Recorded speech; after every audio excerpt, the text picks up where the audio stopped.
नमस्कार दोस्तों, आज 17 जुलाई 2025 है और ये वीडियो मैं विदाउट चार्ट बना रहा हूँ क्योंकि मैं सिस्टम पे अवेलेबल नहीं हूँ अभी।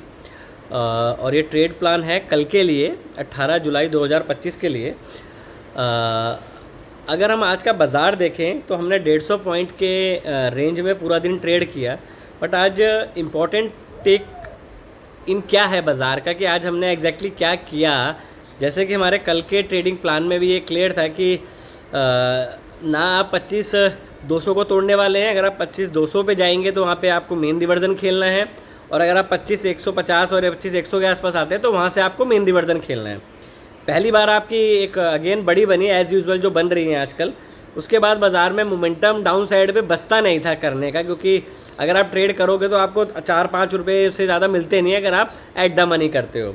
जब बाज़ार एक 25,150 पे आया, 150-140 से आसपास आया, वहाँ पे काफ़ी देर कंसोलिडेशन कर रहा और 3 दिन का कंजेशन था उस जोन के। अगर आप उसको मॉनिटर करोगे, इजीली देखोगे 5 मिनट के चार्ट पे, इवन 15 मिनट के जो आप टाइम फ्रेम यूज़ करते हो, तो वहाँ पे आपको एक चीज़ देखने को मिलेगी कि वहाँ पे काफ़ी कंजेशन जोन था। वहाँ पे हमने कॉल बाय करी नेक्स्ट वीक की। बट बाज़ार में तो मोमेंटम आया, मतलब 50 से 55 पॉइंट उस मोमेंट से ऊपर गया 190-200 तक। बट कॉल को अगर मैं देखूँ तो उस स्पाइक मोमेंटम भी जब बाज़ार में एक बड़ी बार आई, 50 पॉइंट की एक बार बनी निफ्टी में, उससे पहले हम ट्रेड के अंदर थे। तो ये चीज़ सीखना बड़ा इंपॉर्टेंट है कि बिफोर हैपन द बिग बार आप उसमें एंटर हो जाओ। तो वो उसके लिए 3 क्राइटेरिया होते हैं। एक, आप S1 पे ट्रेड कर रहे हो, S1 के पास हो, पिछले 2-3 दिन का कंजेशन जोन लेफ्ट साइड पे हो, और वहाँ पे प्राइस 20 और 200 मूविंग एवरेज नैरो होती जा रही हो। क्योंकि जब मूविंग एवरेज नैरो होती हैं तो वहाँ पे एक्सपेंशन होता है बाज़ार में, तो वो आपको देखने को मिला। बट वहाँ पे नोट करने वाली बात क्या थी आज के बाज़ार में कि वो 60-50 पॉइंट की बार बनी। आपकी 84 वाली कॉल जो मैंने बाय करी थी वो खाली 92 तक गई, मतलब 55 रुपये की कॉल बढ़ रही है, मतलब अंडरलाइन आपकी 55 रुपये चल रही है, और आपका जो कॉल के रेट्स हैं वो 6 रुपये चलते हैं। तो इससे आपको क्लियर हो जाता है कि कॉल्स में अट्रैक्शन नहीं है। इवन दो अगर आपने इन द मनी या इवन दो आपने आज की वीक की कॉल पुट करी है तो आपको कुछ नहीं मिला होगा, आई एम 100% श्योर। अब 2-5 रुपये लेने हो तो इतने तो मैं यार ऑन द टेबल छोड़ देता हूँ। आज भी मैंने अगर 85 पे कॉल ली, 102 तक गई, 14-15 पॉइंट मिल रहे थे, मैंने छोड़ दिए क्योंकि मुझे वो चीज़ गेम पसंद नहीं है। अगर मैं स्कैल्पिंग करूँ तो वो एक अलग चीज़ है, बट मुझे स्कैल्पिंग इतनी पसंद नहीं है। बट ऑफनली जो मेरे साथ जुड़े हुए हैं उनको पता है कि 90 बोलना एक बहुत बड़ी बात हो जाएगी। बट एवरेजली अगर मैं देखूँ तो मेरे ट्रेड चलते हैं ऑफनली, और लॉस भी होता है तो मिनिमाइज़ होता है लॉस। और दूसरी चीज़ ये है कि उसके बाद हमने पुट का ट्रेड लिया, सेम चीज़ हुई, पुट में कोई अट्रैक्शन नहीं मिला। हमने शांत बाहर बैठ गए और इंतज़ार किया कि 25-150 के आसपास डाउन साइड में ब्रेक करे। तो जैसे उसने ब्रेक किया, हमने पुट ली 87-86 के आसपास, और वो 115 तक गई। बट बाज़ार में क्या हुआ कि बाज़ार तो नीचे आ रहा है बट पुट के रेट नहीं बढ़ रहे थे आज भी। एज़ यूजुअल विक्स थोड़ा सा पॉजिटिव आया, बट वो उतना एक अट्रैक्शन बाज़ार को नहीं मिला कि हम एक शार्प मोमेंटम देख सकें। दूसरा, मैंने अपनी पुट की पोजीशन कैरी करी है कल के लिए।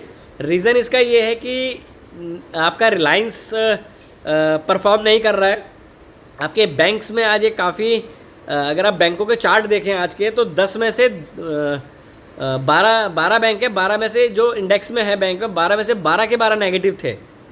आईटी सेक्टर आप देखो तो अगेन डाउन था 1% के आसपास, और उतना ही 350-400 पॉइंट के आसपास। अब मुद्दा ये है कि अगर आपके तीनों सिलेंडर में गैस कम होगी तो आपको ऊपर कौन ले जाएगा।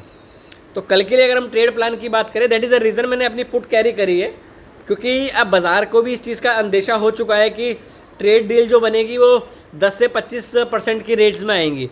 या तो इससे ऊपर आए तो बाज़ार के लिए मुसीबत है, और इससे कम आए जो पॉसिबल नहीं है कि 10% से कम टैरिफ नहीं लगेगा। तो क्योंकि जितनी चीज़ को आप खींचते चले जाओगे ना, वो और ऊपर नहीं जा पाएगी। अब ये हर चीज़ वहाँ पे हो रही है। यूएस बाजार स्टिल ऊपर जा रहा है। क्यों जा रहा है? अब कल ट्रम्प ने बोला कि हम पावल को हटा रहे हैं। दैट मीन्स उन्होंने बाज़ार के दिमाग में एक बात डाल दी। अब बाज़ार कहीं ना कहीं इस चीज़ को कॉग्निसेंस लेके चलेगा कि ऐसी न्यूज़ कभी भी आ सकती है।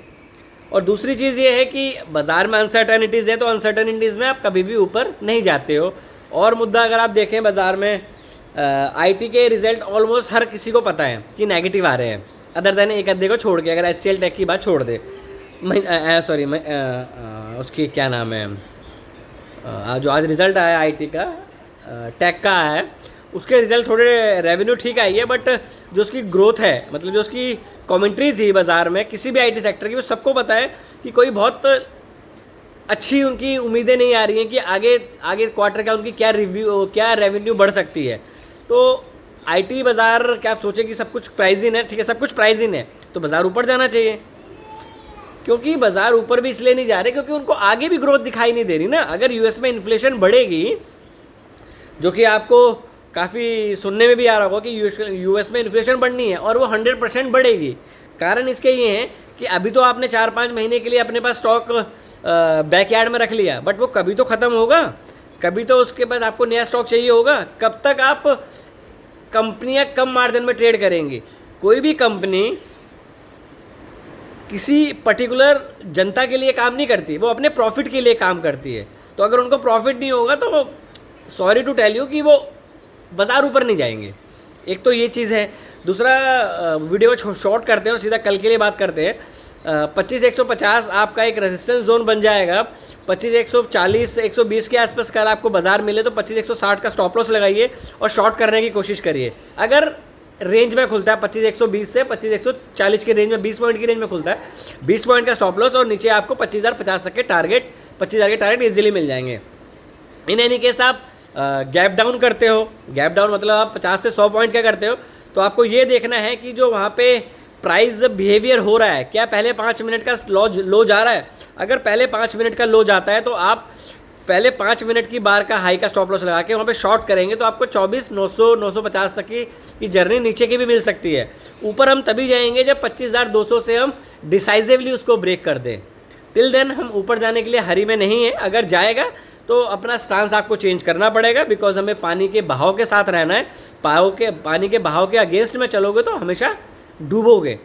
तो अपना स्टांस, प्राइस क्या बता रहा है, क्या चीज़ें, मैंने कल भी एक बात बोली थी कि बैंक निफ्टी मुझे कल से वीक लग रहा था। क्यों? क्योंकि पीएसयू बैंक को होल्ड कर सकते हैं, ऊपर नहीं ले जा सकते। तो फिलहाल के लिए इतना ही। अगर वीडियो में कुछ इंटरेस्टिंग लगा हो, नॉलेज में इन्हांसमेंट आई हो, तो प्लीज़ वीडियो को लाइक करें और चैनल को सब्सक्राइब करें। Thank you, take care and trade well.